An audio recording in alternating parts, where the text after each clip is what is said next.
My name is Daniel. I'm in my early 40s. I have been divorced for many years and work for a large company. A few years ago, I was living and working in my hometown. Then one day our CEO asked me to head up a branch of the company in a small town. At first I refused, thinking, what will I even do there? But the management practically forced me to accept the role. Looking back, I thought, maybe it was for the best. Maybe I'll find a decent woman. But the move wasn't easy. It was a small town where everyone knew each other. At first, I buried myself in my work, concentrating solely on my duties, almost oblivious to the life around me. Then I noticed her, Emma, our new accountant. She was married, but that didn't stop us from talking.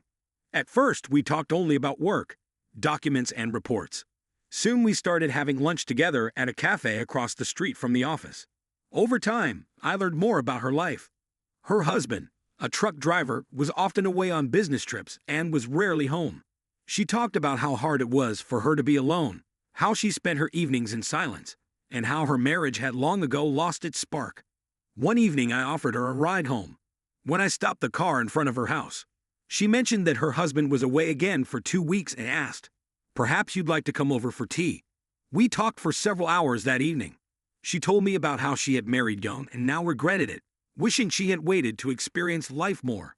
I listened intently, understanding her pain. And from that evening, something changed between us. There was a spark, a connection we both felt but hadn't yet spoken about. We started meeting almost every day, either at her house or at my house when her husband wasn't home. We would go out to dinner together, watch movies, or just talk for hours. When he came back from trips, she would send me texts like, "I miss you." And I missed her too. It's hard to keep secrets in a small town like this. People started whispering and giving us dirty looks. But we didn't care. For the first time in a long time, I felt like I belonged to her, that I had found someone who truly understood me. Emma was an amazing cook. She often spoiled me with homemade pies that she brought to the office, under the pretense that they were for everyone. Colleagues praised her cooking skills, and I smiled knowing that those pies were made for me. One day, she surprised me with a birthday cake that she baked herself, decorating it with my favorite flavors. It was so personal, so intimate, that I couldn't help but fall in love with her even more. One evening, she came to me in tears. Her husband suspected something and made a scene. He started questioning her at night and even checked her phone once, even though she diligently deleted our messages. I suggested she divorce him and move in with me, but she was afraid. In a small town, everyone talks, and the apartment was in her husband's name. She was afraid of judgment, isolation, and the unknown. We decided to continue seeing each other in secret. I rented an apartment in another town, where no one knew us.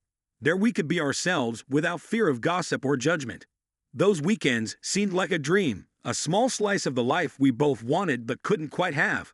Her husband began to stay home more often and travel less frequently. Obviously, he suspected something. Our meetings became less frequent, but even more precious.